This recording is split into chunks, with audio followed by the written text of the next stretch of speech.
اعوذ باللہ من الشیطان الرجیم بسم اللہ الرحمن الرحیم کل من ما فی السماوات والارض قل اللہ کتب علی نفسہ الرحمہ لیجمعنکم الی یوم القیامۃ لا ریب فیہ الذین خسروا انفسهم فهم لا یؤمنون۔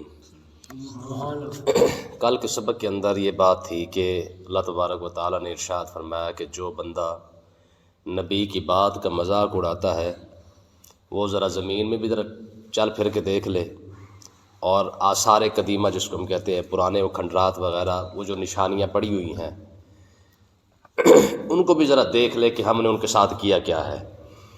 پھر آگے اللہ تبارک و تعالیٰ نے عذاب جو اب نہیں آ رہا اس کی وجہ بیان فرمائی ہے۔ فرمایا پہلی بات تو یہ ہے کل من ما فی السماوات والارض، فرمایا کہ اے محبوب آپ یہ فرما دیں کہ من ما فی السماوات والارض، آسمان اور زمین کے اندر جو کچھ ہے یہ ہے کس کا؟ یہ کس کا ہے؟ تم کس کی بات کا مذاق اڑا رہے ہو؟ کس کے کلام کا مذاق اڑا رہے ہو؟ نبی وہ بھی پیغام ہی پہنچا رہا ہے، ٹھیک ہے جی، نبی بھی پیغام ہی پہنچانے آیا ہے، تمہیں میرے ساتھ ملانے کے لیے آیا ہے۔ نبی کی تو ذمہ داری تھی کہ اس نے تمہیں پکڑ کے میرے ساتھ اس نے تعلق بنانا تھا۔ جب میرے نبی نے تمہیں میرا پیغام پہنچایا کہ خدا ایک ہے، یہ سارے معاملات ہیں، تو تم جو مذاق اڑا رہے ہو کس کے کلام کا مذاق اڑا رہے ہو؟ پھر فرمایا ان کو ذرا تنبیہ سوالیہ طور پر ان سے کہا گیا، فرمایا من ما فی السماوات والارض، ذرا یہ تو بتاؤ یہ جو آسمانوں اور زمینوں کے اندر جو کچھ بھی ہے یہ ہے کس کا؟ پھر خود ارشاد فرمایا قل اللہ، اے محبوب آپ ہی فرما دیں۔ فرمایا کہ اس کے دو قول ہیں، ایک تو یہ ہے کہ محبوب آپ یہ فرما دیں کہ یہ اللہ کا ہے، اور دوسری بات یہ کہ یہ خود بھی کہیں گے یہ سب کچھ اللہ کا ہے، مانتے ہیں یہ بھی۔ یاد رکھیں خدا کو تو کفار مکہ بھی مانتے ہیں، لیکن وہ ساتھ دوسرے بھی ٹچ کر لیتے ہیں، کہتے ہیں یہ بھی نال نال تھوڑے تھوڑے ہیں یہ، ٹھیک ہے جی ہاں۔ تو جس طریقے سے یہودی ہیں وہ بھی تو کہتے ہیں خدا کو تو مانتے ہیں، لیکن ساتھ ہی وہ انبیاء کو بھی، حضرت عزیر علیہ السلام کے شان میں بھی گستاخی کر جاتے ہیں، ٹھیک ہے۔ لیکن دنیا کے اندر جتنے مذاہب ہیں ان میں سے اکثر جو خاص کر جو یہ جو اہل کتاب ہے یہ خدا کو مانتے ہیں، لیکن مار کہاں کھا گئے ہیں؟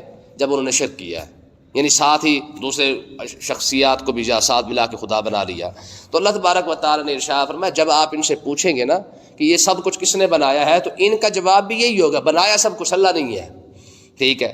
تو اللہ تبارک و تعالیٰ نے ارشاد فرمایا کاتب علی نفسہ الرحمہ، عذاب کیوں نہیں آتا؟ فرمایا یہ تو اس کی مہربانی ہے کہ اس نے اپنے ذمہ کرم پر رحمت لکھ لی ہے، یعنی اللہ تعالیٰ نے اپنے لیے جو چیز فرض کی ہے یا اپنے اوپر جو چیز لی ہے نا اپنے ذمے پر، وہ یہ ہے کہ اللہ تعالیٰ نے اپنے ذمے رحمت لکھ لی ہے کہ میں نے بندوں پر رحمت ہی فرمانی ہے۔ یہ ہے کہ رب کا عذاب نہیں آتا ہے، ٹھیک ہے جی۔ اور وہ بھی ظاہر ہے جب آقا علیہ الصلوۃ والسلام تشریف لائے تو اللہ تبارک و تعالیٰ نے یہ فرما دیا، فرمایا وما ارسلناک الا رحمۃ للعالمین، اے محبوب جب آپ ان میں تشریف فرما ہے ما کان اللہ لیعذبہم وانت فیہم، ٹھیک ہے، ان پر عذاب نہ آنے کی وجہ کیا ہے کہ ان میں آپ تشریف فرما ہے، ٹھیک ہے نا جی۔ دیکھیں نا پچھلی امتوں کے اندر کوئی گناہ کر رہا ہے تو اس کی دہلیز پر بھی لکھا جا رہا ہے، اس کے ماتھے پر بھی لکھا جا رہا ہے، ٹھیک ہے، اور آج تو سب کچھ ہو رہا ہے کہیں نہیں لکھا جا رہا ہے، تو اس کی وجہ کیا ہے؟ فرمایا یہ تو محض رب کا کرم ہے کہ اس نے ابھی تک کوئی عذاب نہیں بھیجا ہے، ٹھیک ہے۔ جو کچھ مسجد اقصیٰ کے ساتھ یہودیوں نے کر دیا، یہودیوں کی اتنی مجال تھی کہ یہاں تک پہنچ جاتے، اور مسلمانوں کی تو ویسے بھی طبیعت سیٹ ہو جاتی، جو کچھ مسلمانوں کی خاموشی ہے۔ مجرم تو دونوں ہے، ظالم دونوں ہے، یہودی اگر ظالم ہے تو مسلمان کون سا مظلوم ہے؟ مسلمان بھی تو ظالم ہی ہے جو خاموش ہو کے بیٹھا ہوا ہے، تو بچتے دونوں نہ یہودی بچتے اس ظلم کرنے کی وجہ سے، اور نہ ہی مسلمان بچتے اس خاموشی کی وجہ سے اگر رب عذاب بھیجنا چاہتا تو، کیونکہ دونوں مجرم اللہ کی بارگاہ اقدس میں۔ آج کا یہودی اگر مجرم ہے تو آج کا مسلمان بھی تو ساتھ ہی مجرم ہے، ٹھیک ہے۔ تو اگر بچتے نا اس ٹائم صرف اور صرف اگر کو بچ سکتے تھے وہ صرف اور صرف فلسطین والے بچتے، کیونکہ وہ کھڑے ہوئے ہیں، ٹھیک ہے۔ تو اللہ تبارک و تعالیٰ نے ارشاد فرمایا کہ اگر تم پر عذاب نہیں آ رہا تو اس کی وجہ کیا ہے کہ اللہ تعالیٰ جو ہے وہ اپنے اوپر جو رب نے جو اپنے ذمے پر جو بات لی ہے وہ اس نے رحمت کو لیا ہوا ہے، ٹھیک ہے۔ لیجمعنکم الی یوم القیامۃ لا ریب فیہ، یہ بات ہمیشہ سدا ایسی نہیں رہنی ہے کہ ظالم ظلم کرتا رہے اور مظلوم برداشت کرتا رہے اور ایسے سلسلہ چلتا رہے گا۔ فرمایا نا لیجمعنکم الی یوم القیامۃ لا ریب فیہ، اللہ تبارک و تعالیٰ ضرور قیامت کے دن تمہیں جمع کرے گا، ضرور قیامت کے دن تمہیں جمع کرے گا، اور وہ دن کیسا ہے؟ فرمایا لا ریب فیہ، جس کے اندر اس کے آنے میں کسی قسم کا کوئی شک، ہاں جو مرضی کوئی سمجھ لے، کوئی مانے نہ مانے، اس دن نے آ کے ہی رہنا ہے۔ اور یقین کرے جب اب ظلم دیکھتے ہیں اور ہمارے حکمرانوں کی خاموشی اور مسلم امت کی خاموشی دیکھتے ہیں، تو اب سمجھ آتا ہے کہ واقعی قیامت ضروری ہے۔ اب جب ہم پڑھتے ہیں نا الحمدللہ رب العالمین، تو کیا اس کے اندر کیا پڑھتے ہیں؟ مالک جزا کے دن کا مالک، ٹھیک ہے؟ جزا کیا ہے؟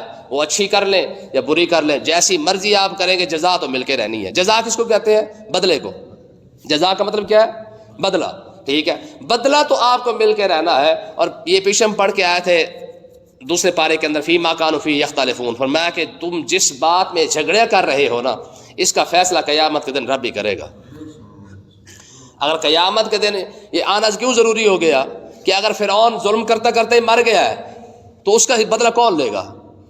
ٹھیک ہے جی، اگر نہ ہمارے جو فرعون بیٹھے ہوئے ہیں ان سے کون پوچھے گا؟ تو اس کے لیے ایک دن ایسا آنا ضروری تھا کہ کم سے کم ان حکمرانوں سے بھی پوچھا جانا ہے، ٹھیک ہے؟ جنرلوں سے پوچھا جانا ہے، یہودیوں سے بھی پوچھا جانا ہے، عیسائیوں سے بھی پوچھا جانا ہے، مظلوموں سے پوچھا جانا ہے، ظالم سے بھی پوچھا جانا ہے کہ بتا تیرے ساتھ ایسے کیوں ہوا ہے۔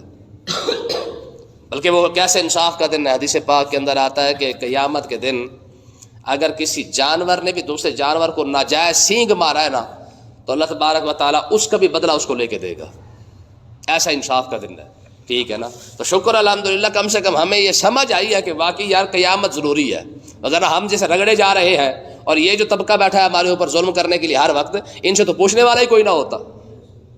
آج کم سے کم ہمیں یہ امید تو ہے نا کہ چلو یہ ظالم یہاں نا صحیح، آگے تو جا کے کم سے کم انہوں نے جب کا جواب دینا ہی دینا ہے نا، ٹھیک ہے؟ تو اللہ تبارک و تعالیٰ نے ارشاد فرمایا کہ ہاں لَيَجْمَعَنَّكُمْ إِلَىٰ يَوْمِ الْقِيَامَةِ لَا رَيْبَ فِيهِ، ضرور اللہ تبارک و تعالیٰ تمہیں قیامت کے دن جمع کرے گا، لا ریب فیہ، جس کے آنے میں کسی قسم کا کوئی شک نہیں ہے۔ اب گھاٹا کس کس کا ہے؟ قیامت کے دن تو آئے گا، فرمایا الذین خسروا انفسهم فهم لا یؤمنون، گھاٹا ان لوگوں نے کھایا ہے فهم لا یؤمنون، جو ایمان نہیں لائے ہیں، جو ایمان نہیں لائے ہیں، فرمایا گھاٹا ان لوگوں نے اپنا کیا ہے، اپنا گھاٹا کیا ہے اور کسی کا نہیں کیا ہے۔ تو یاد رکھیں یہاں پہ یہ بہت بڑا مسئلہ امام غزالی رحمۃ اللہ علیہ نے بھی لکھا ہے۔ آپ فرماتے ہیں کہ اللہ تبارک و تعالیٰ نے جب حساب ہر کسی سے لینا ہے تو پھر اعمال بھی ہر کسی کے اپنے ہیں۔ ہمارے ہاں تو امام غزالی رحمۃ اللہ نے بڑی خوبصورت بات لکھی ہے۔ آپ فرماتے ہیں یہاں پہ بہت سے لوگوں نے دھوکہ کھایا ہے۔ کس بات کا؟ وہ کہتے ہیں کہ ہمیشہ لوگ، شیطان اس بات کے اندر بندے کو ورغلا دیتا ہے، جی ہمارے باپ دادا کیونکہ نیک لوگ تھے فلہٰذا ہم بھی ساتھ ساتھ نیک ہی ہیں، یعنی جس طرح لوگ ان کی عزت کرتے تھے ہماری بھی عزت کرتے ہیں، اگر وہ بخشے بخشا ہے تو ہم بھی بخشے بخشا ہے۔ فرمایا یہ جو انسان کے دماغ کے بھی اندر یہ بات ڈالی گئی ہے کہ ہمارا کیونکہ بابا بڑا سارا پیر تھا، ٹھیک ہے جی، اگر وہ بخشایا ہے تو ہم بھی بخشے بخشایا۔ فرمایا یہ بات اس کے دماغ میں شیطان ڈال رہا ہے۔ کیوں؟ کیونکہ اعمال رب ہر کسی کے اپنے اپنے ہیں، پھر پوچھا تو ہر کسی سے اپنا اپنا جائے گا۔ اگر بابا فرید کی بھی کوئی اولاد ہے تو بابا فرید کے برکت کی وجہ سے اللہ تبارک و تعالیٰ بخشے تو اور بات ہے، لیکن اگر پوچھنے پہ آ جائے تو پوچھا تو پھر سب سے جائے گا، پھر یہ تھوڑی دیکھا جائے گا کہ یہ بابا فرید کی اولاد ہے یا داتا صاحب کی اولاد ہے۔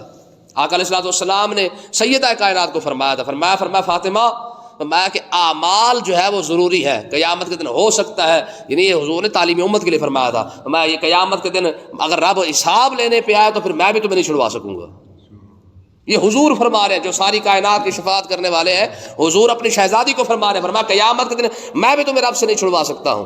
لیکن مطلب کیا تھا؟ مطلب یہ تھا کہ اپنے دل میں یہ بات نہ لانا کہ میں کیونکہ امام الانبیاء کی شہزادی ہوں، حالانکہ اس میں تو کوئی شک نہیں، بلکہ انہی کے صدقے تو ساری امت نے بخشے جانا ہے، لیکن یہ امت کو تعلیم دینا تھی کہ اگر میں اپنی شہزادی کو یہ کہہ رہا ہوں نا کہ عمل کر کے آ، تو پھر تم بھی سوچ لینا کہ پھر بابا فرید کی اولاد ہو یا داتا صاحب کی اولاد ہو، ٹھیک ہے جی، پھر اس سے کوئی فرق نہیں پڑتا ہے۔ تو اللہ تبارک و تعالیٰ نے ارشاد فرمایا کہ یہ جو لوگ گستاخیاں کر رہے ہیں، آپ کی بات کا مذاق اڑا رہے ہیں، انہوں نے قیامت کے دن تو آنا ہی آنا ہے نا، ٹھیک ہے؟ پھر پتہ چلے گا گھاٹا کس کا ہے، فہم لا یؤمنون، جنہوں نے ایمان نہیں لایا پھر گھاٹا انہوں نے اپنا کیا ہے۔ آگے دیکھیں جی، فرمایا یہ اللہ تعالیٰ کی قدرت دیکھیں، فرمایا وَلَهُ مَا سَكَنَ فِي اللَّيْلِ وَالنَّهَارِ، فرمایا رات اور دن کے اندر جو کچھ بھی سکون سے سانس لے رہی ہے نا کوئی بھی شے، وَلَهُ مَا سَكَنَ فِي اللَّيْلِ وَالنَّهَارِ، مَا سَكَنَ فِي اللَّيْلِ وَالنَّهَارِ، سب کچھ ہے اسی کا، یعنی رات اور دن کے اندر جو کچھ بھی سانس لے رہی ہے یا جو کچھ اللہ تبارک و تعالیٰ نے پیدا کی ہے، چاہے وہ دن کے اندر ہے چاہے وہ رات کے اندر ہے، جو کچھ بھی ہے اسی کا، وہ السمیع العلیم، جہاں بھی ہے جو بھی ہے وہ سب کو سن بھی رہا ہے، سب کو جانتا بھی ہے، ٹھیک ہے۔ جو اتنی قدرت والا ہے تو اس کے لیے تم جو گستاخیاں کر رہے ہو، تم جو جگت بازی کر رہے ہو، تم کیسے بچ جاؤ گے؟ آگے دیکھیں اللہ تبارک و تعالیٰ نے آقا علیہ الصلوۃ والسلام کی تعلیم اور تربیت کیسے کی ہے، ان کو جواب کیسے دلوایا ہے۔ فرمایا قل، اے محبوب آپ ان کو یہ جواب دیں، کیا اغیر اللہ یتخذ ولیا فاطر السماوات والارض، کفار مکہ اور عرب والے کہنے لگے آپ نے جو نیا دین چھوڑا ہے نا، یہ جو نیا دین جو آپ نے شروع کیا ہے نا، اس نئے دین کی وجہ سے یہ سارے آپ کے اور ہمارے درمیان جو ہے فرق آ چکا ہے۔ آپ پرانے دین پہ آ جائے، عرب والے دین پر، ہمارا تو آپ کا اختلاف ہی کوئی نہیں ہے، ہمارا تو جھگڑا ہی کوئی نہیں ہے، آپ عرب والا دین اختیار کر لیں، ٹھیک ہے، ہم سارے آپ کی بات ماننے کے لیے تیار ہیں۔ تو آقا علیہ الصلوۃ والسلام کو اللہ تبارک و تعالیٰ نے ارشاد فرمایا محبوب ذرا ان کو یہ جواب دیں، کیا قل، اے محبوب آپ یہ فرما دیں، اغیر اللہ اتخذ ولیا فاطر السماوات والارض، فرمایا کہ کیا میں اللہ کے علاوہ کسی اور کو اپنا والی بنا لوں؟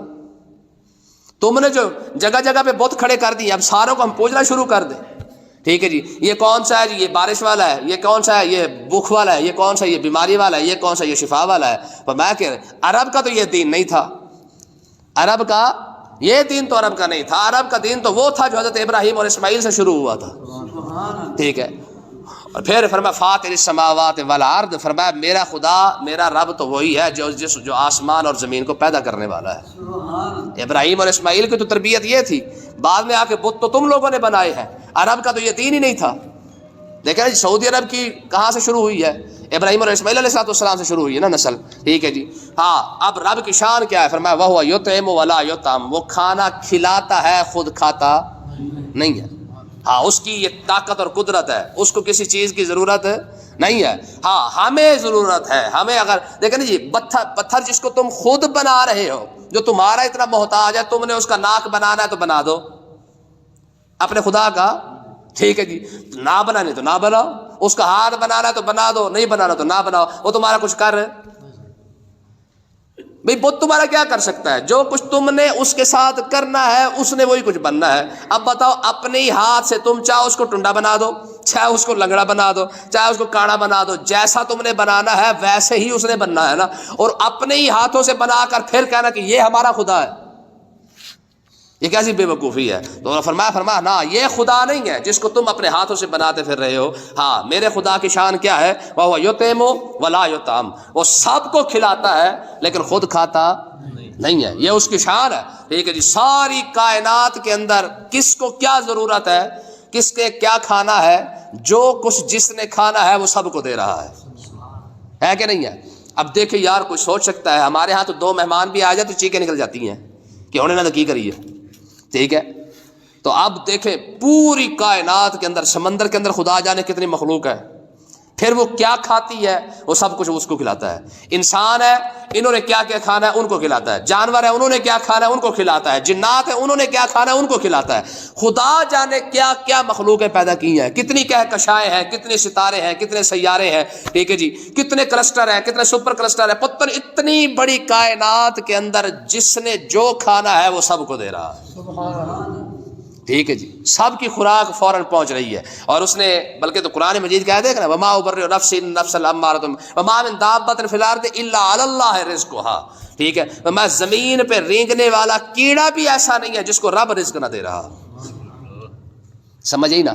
اب دیکھو یہ تو شکر ہے اللہ کا کہ رب نے رزق والا کھاتا اپنے پاس رکھ لیا ہے، ہمارا امیروں نے تو ویسے ہی ہمیں مار دینا تھا، اونجی باری کھڑے نے، ٹھیک ہے نہیں، خدا انہوں برباد کرے۔ دیکھیں سرکار کا اتنا بڑا زبردست فرمان ہے، حضور نے فرمایا جو بندہ ذخیرہ اندوزی کرتا ہے وہ بھوکا مرتا ہے۔ کیا؟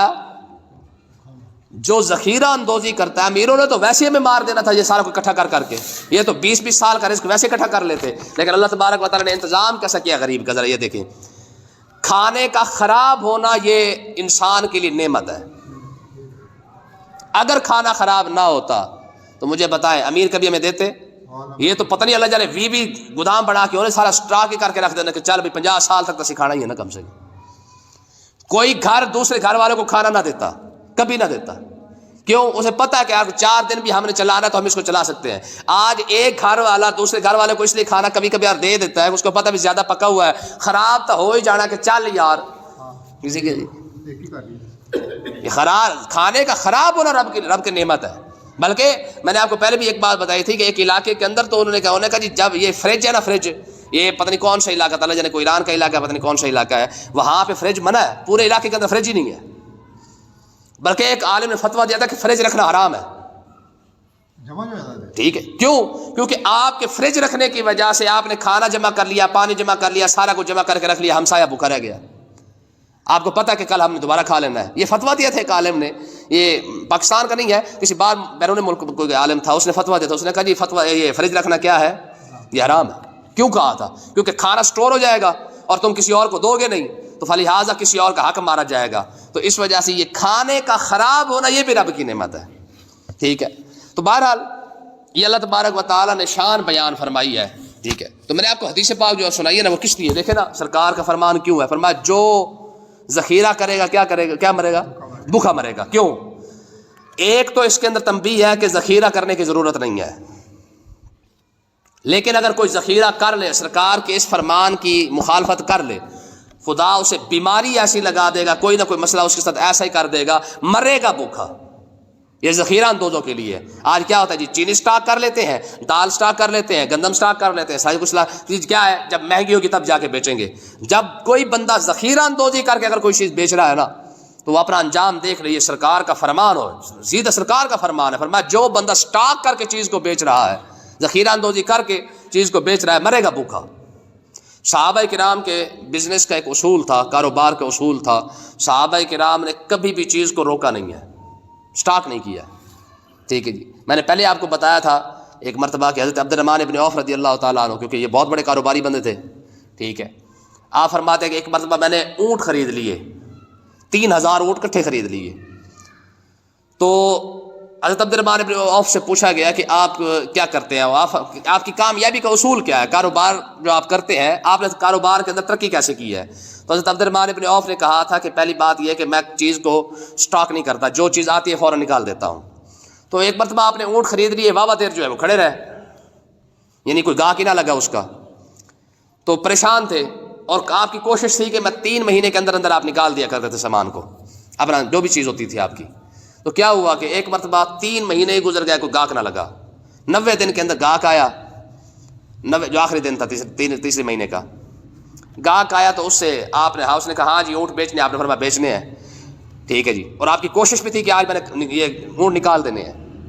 اس نے کہا جی کتنے پیسے؟ اس نے کہا جی آپ نے فرمایا جتنے یہ پیسے. اس نے کہا نہیں، جتنوں میں آپ نے خریدا ہے اتنوں میں دے دیں، یعنی جتنے پیسوں سے آپ نے خریدا ہے نا ان اونٹوں کو، اتنے پیسے کا مجھے دے دیں. آپ نے فرمایا ٹھیک ہے، میں جتنے پیسوں سے میں نے اونٹ خریدنے اتنے پیسوں کے اندر تمہیں دے دوں گا، پر شرط یہ کہ رس سے ساتھ نہیں دوں گا. اس نے کہا جی کوئی بات نہیں تھی، ٹھیک ہے. اب وہ جتنے پیسوں سے آپ نے اونٹ خریدے تھے وہ سارے اونٹ جو ہے وہ اتنے ہی پیسوں کے اندر اس کو دے دیے، رسے صاحب کو نکال لیے. اب ظاہر 3000 اونٹ تھا، 3000 اونٹ کا 3000 رسہ تو بن گیا، وہ آپ نے بچا کے اپنے پاس رکھ لیا. ابھی اونٹ کو لے کر وہ بندہ آگے گیا ہی تھا، پیچھے سے بندہ آیا، اس نے کہا جی رسے بیچنے ہیں. آپ نے فرمایا ہاں بیچنے ہیں. اس نے کتنے کا؟ آپ نے فرمایا 1 روپے کا.